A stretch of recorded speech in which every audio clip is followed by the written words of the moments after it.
Comprendamos la naturaleza humana. El versículo de memoria está en Génesis 2:7 y dice así: Entonces Jehová formó al hombre del polvo de la tierra y sopló en su nariz aliento de vida, y fue el hombre un ser viviente. En primer lugar, vamos a tratar acerca de una creación magistral. El relato del Génesis afirma que en el sexto día de la semana de la creación, Jehová dio vida a los animales terrestres y a los primeros seres humanos, una pareja, y aunque los seres humanos y los animales fueron hechos ambos de la tierra, la formación del hombre fue totalmente distinta de la de los animales. En primer lugar, fue hecho personalmente por Dios, con sus manos, una obra personalizada y artesanal, mientras que los animales surgieron a la vida en obediencia a una orden de Dios. Produzca la tierra seres vivientes según su género. En segundo lugar, los animales surgieron de la tierra en grandes cantidades: los cuadrúpedos, los animales terrestres, los reptiles, los insectos, etcétera, etcétera. La mayoría de ellos sexuados, es decir, divididos en machos y hembras. En tercer lugar, el hombre fue creado no en grandes cantidades, sino solo una pareja, varón y hembra los creó. Y en cuarto lugar, estaban destinados a ser los gobernantes de toda la tierra, por lo cual fueron hechos a semejanza de Dios, tanto en el aspecto físico como en su naturaleza espiritual, dotados de libre albedrío, con una personalidad autoconsciente. Fue, sin duda alguna, una creación magistral, y esto es especialmente notable en el cerebro humano, el cual coordina todo movimiento: la respiración, el pulso, la presión arterial, la acción hormonal, etc. Además de identificar los estímulos del ambiente, el cerebro reacciona haciendo que nos gusten, nos alegren, nos produzcan admiración o todo lo contrario. A diferencia de nuestro cerebro, una computadora no puede gozar contemplando bellezas, no puede orar, no puede amar. El registro bíblico describe en forma poética esta creación. Tus manos me hicieron y me formaron. Acuérdate de que como a barro me diste forma. ¿No me vertiste como leche y como queso me cuajaste? Me vestiste de piel y carne, me tejiste con huesos y nervios, me concediste vida y misericordia, y tu cuidado ha guardado mi espíritu. Job 10, 8 al 11. El cerebro posee un programa interno fantástico y misterioso que permite interactuar al ser humano con el ambiente. Además, mientras trabajamos, estudiamos, conducimos un automóvil o manejamos una máquina, no tenemos necesidad de preocuparnos de que el corazón siga latiendo, que los pulmones se llenen de aire, que los músculos se contraigan, que los brazos y piernas se muevan, que nuestros párpados pestañeen, que los pelos crezcan o que la piel se renueve. El sistema nervioso se encarga de todo eso. Desde la corteza cerebral se informa al cerebelo el plan motor de los movimientos. El cerebelo no podría actuar sin la información que recibe de los músculos, articulaciones y tendones y del oído interno acerca de la postura y el equilibrio de nuestro cuerpo en un momento determinado. El cerebro integra toda esta información y ajusta los movimientos mientras se realizan. El cerebelo corrige continuamente los movimientos enviando señales a las neuronas motoras de la médula espinal que se hallan en la columna y actualizando así a cada momento el plan motor. Además, el sistema nervioso posee un conjunto de células nerviosas en la columna y en los nervios que salen de ellas que controlan las actividades involuntarias como la presión sanguínea, el latido del corazón, los movimientos intestinales. Este es el sistema nervioso autónomo. El ser humano es una unidad. Cuerpo más espíritu es igual a alma viviente, es decir, un ser humano, una persona viviente. La palabra alma en este contexto significa persona o ser, o sea, somos un alma, no tenemos un alma. El hombre es un cuerpo animado y vibrante, no con un alma encarnada. Los seres humanos no tienen un alma inmortal como una entidad dentro de ellos, sino que son un alma viviente y experimentamos la vida en forma multidimensional, física, espiritual, mental y social. Estos aspectos no se pueden separar, somos todo una unidad. Bien, ahora el segundo punto, vamos a ver un alma inmortal. Primera de Timoteo 1:17, hablando de Jesucristo, dice: Por tanto, al Rey de los siglos, inmortal, invisible, al único y sabio Dios, sea honor y gloria por los siglos de los siglos. Amén. Dios es el único que es inmortal en todo el universo. Todos los demás seres vivos derivan su vida de Él.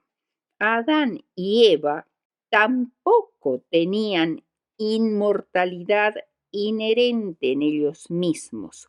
Debían comer del árbol de la vida, al cual Dios mismo había dotado con una virtud sobrenatural.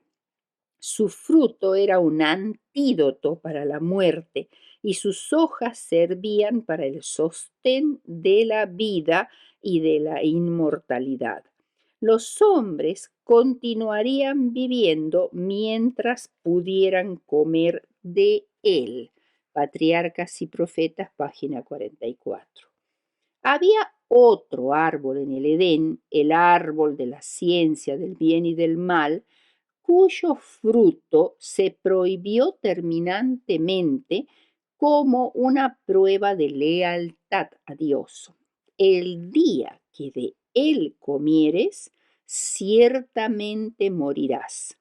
Entonces el hombre pasaría del estado de inmortalidad condicional al de mortalidad incondicional. Sin embargo, a partir de la temeraria afirmación de Satanás, ciertamente no moriréis, se desarrolló una creencia falsa, la de la inmortalidad del alma, que se suponía que era una entidad que seguía viviendo después de la muerte del cuerpo. Todas las naciones paganas de la antigüedad creían en la inmortalidad del alma y actualmente la gran mayoría de las personas, sean de la religión que sean, creen en la inmortalidad del alma. Son muy pocos los que se atienen estrictamente a lo que dice la Biblia y no aceptan esta creencia.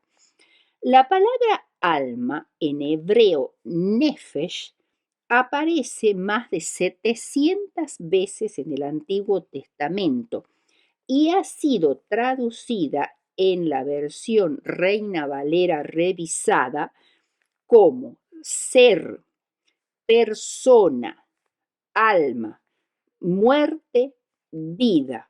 Sin embargo, se ha difundido extensamente la traducción alma como una entidad inmortal capaz de existir conscientemente fuera del cuerpo.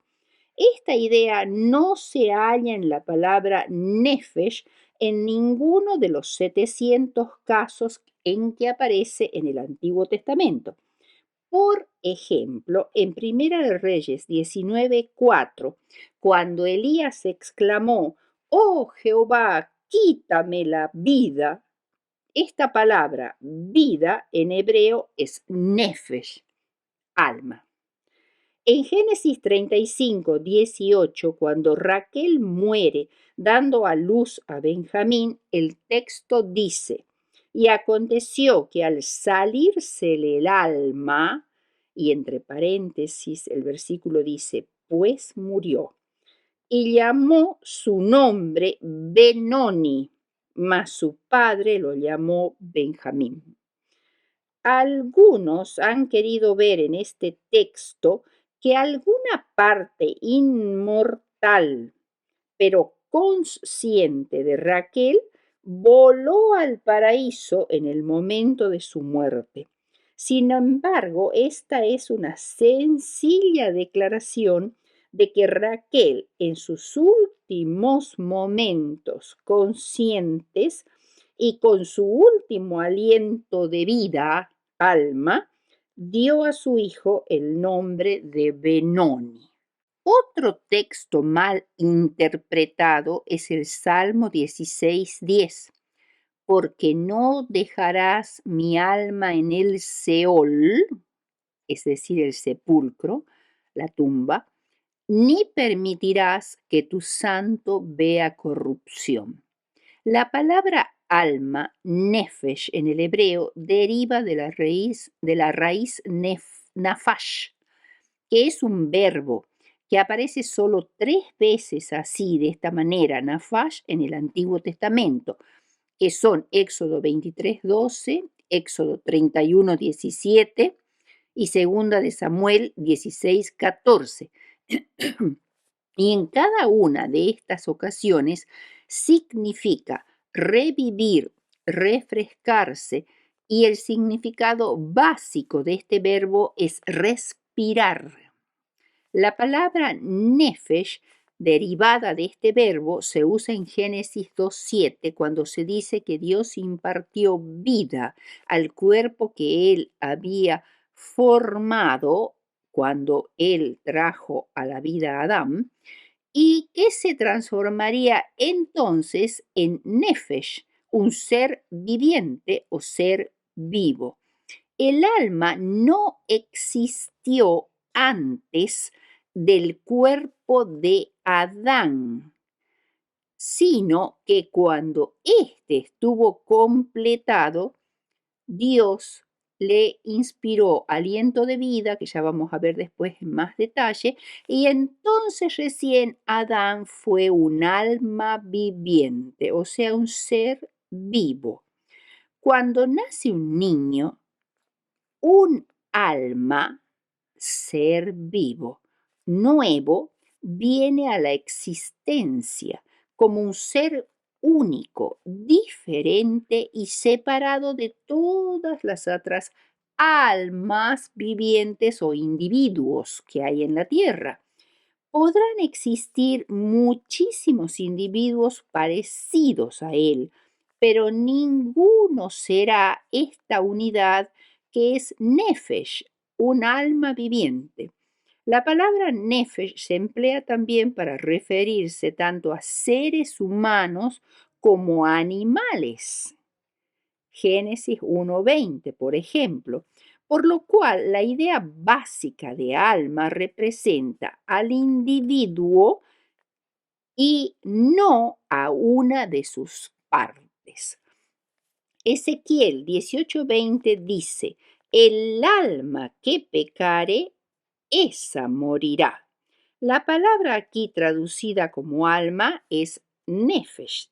No tiene nada que ver con ninguna parte inmortal del hombre, sino que equivale a ser humano, persona, que claramente se establece que es mortal en su totalidad.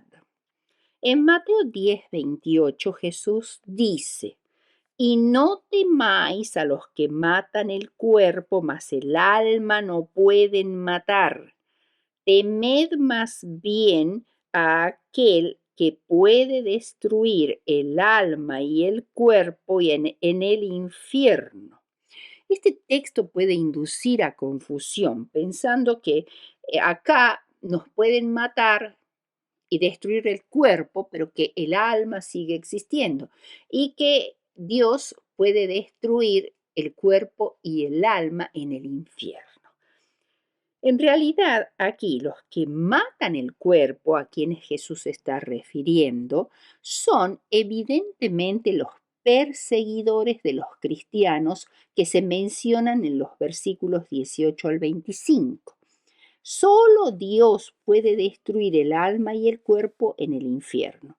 Aquí la palabra alma es en griego. Acá recordemos que este es un evangelio, no está escrito en hebreo, está escrito en griego. Entonces la palabra traducida como alma es suje, que quiere decir aliento, vida, alma, y que aparece 102 veces en en el Nuevo Testamento griego, siendo la traducción más común de la versión Reina Valera revisada, alma, o bien vivir, personas, corazón, emociones, muerte.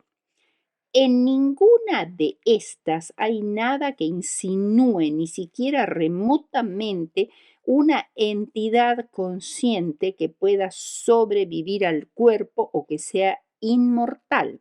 O sea, los perseguidores de los cristianos podían matar a los cristianos, pero esa era la muerte primera, de la cual se podía escapar mediante la resurrección cuando Cristo viniera por segunda vez a la tierra.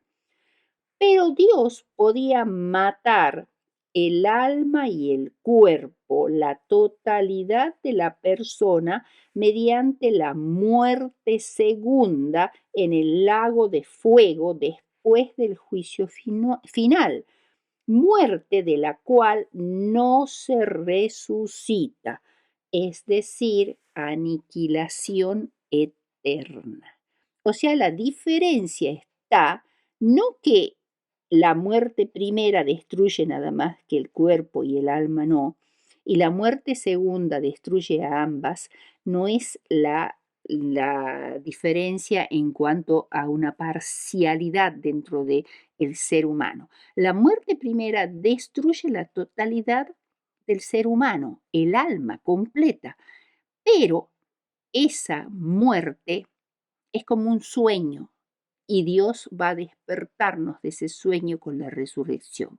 En cambio, la muerte segunda, que también destruye la parte física, la parte espiritual, la parte social, toda el alma de ese ser, o sea, con la completa unidad que es un ser humano, pero la destruye para siempre.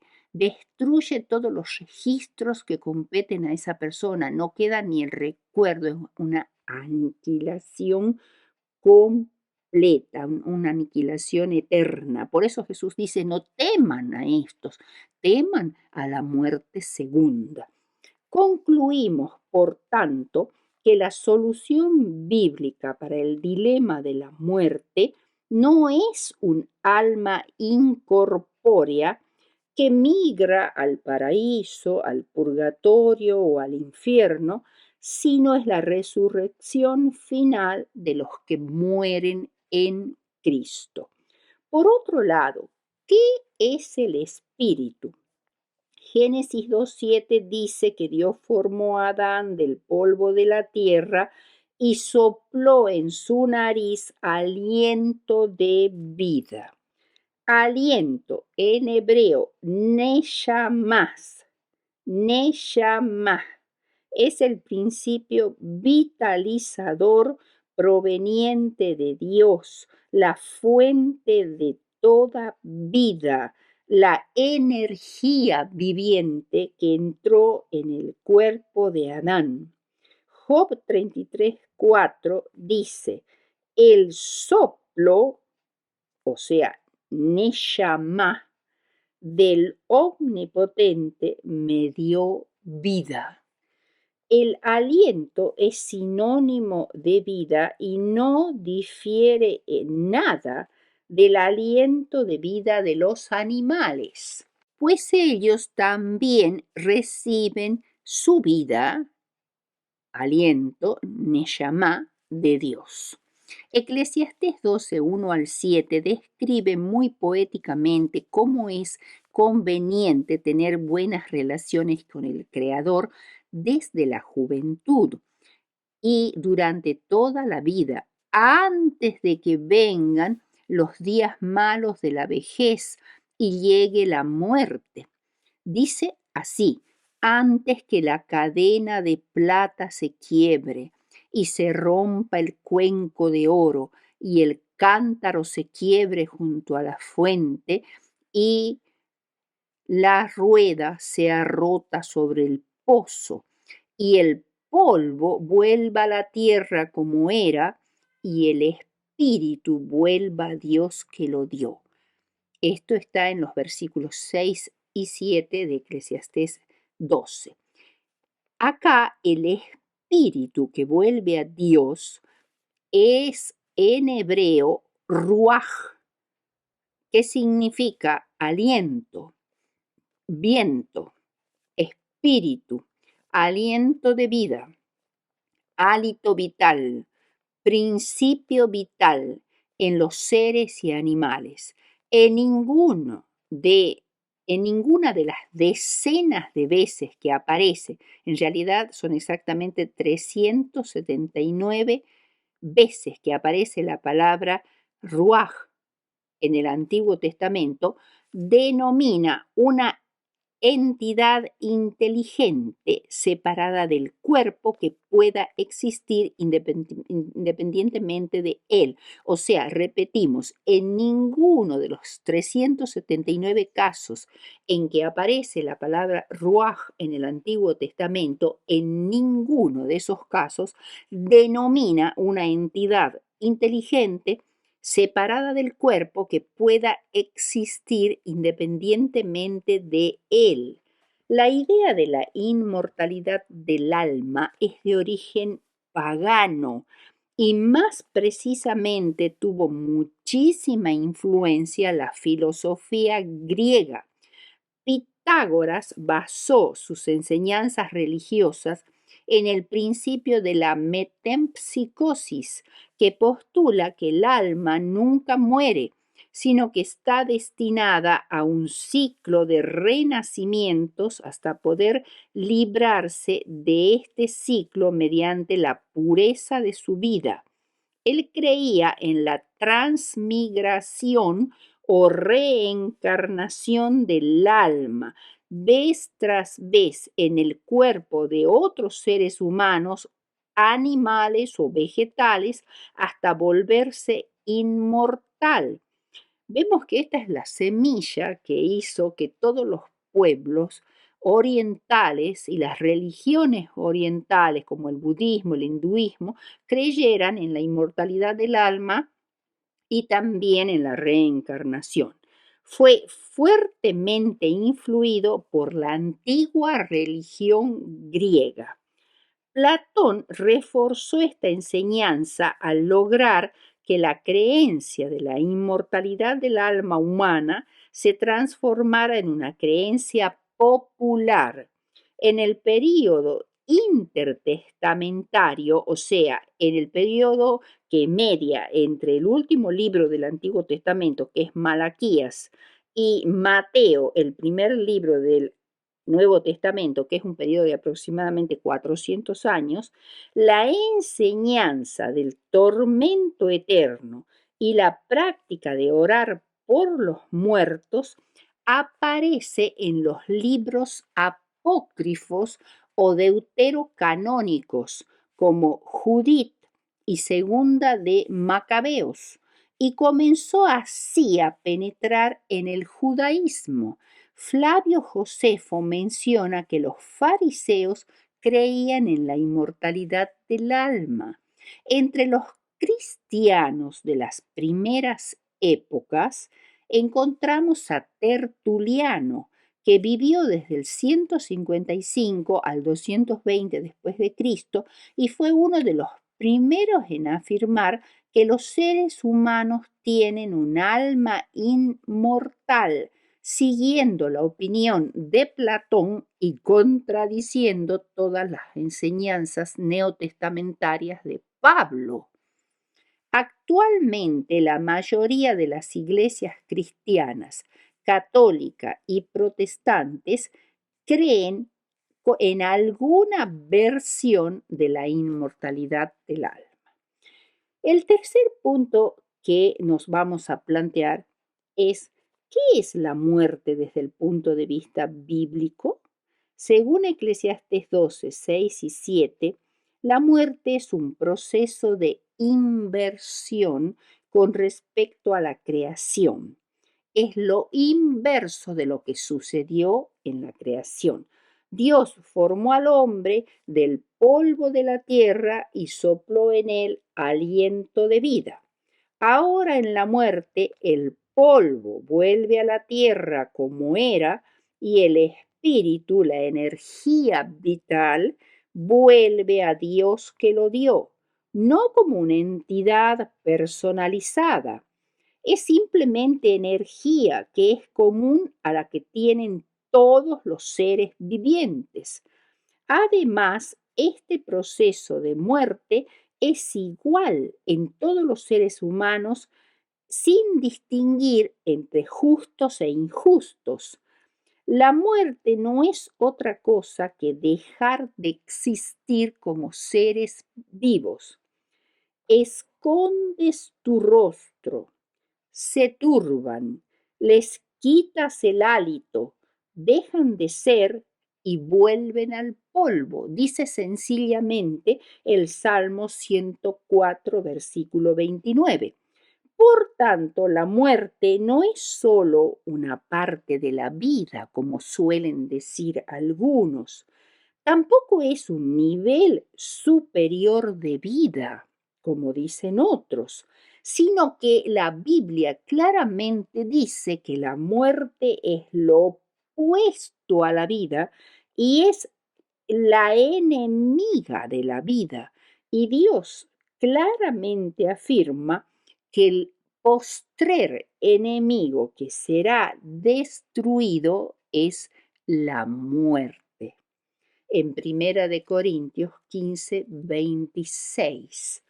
Habiendo establecido claramente esto, vamos a decir lo siguiente: los muertos están totalmente inconscientes de su situación o la de sus parientes, en un lugar de silencio y oscuridad, donde nadie alaba a Dios. Toda actividad mental perece con la muerte. No hay más pensamientos, no existen recuerdos, tampoco emociones. Los muertos nada saben y en la tumba no hay trabajo, ni obra, ni ciencia, ni sabiduría. Esta situación no debiera generar pánico entre los que amamos a Cristo, porque la muerte es solo el reposo del guerrero que depone las armas. Para él ya no hay angustias ni preocupaciones y no llora ni ríe.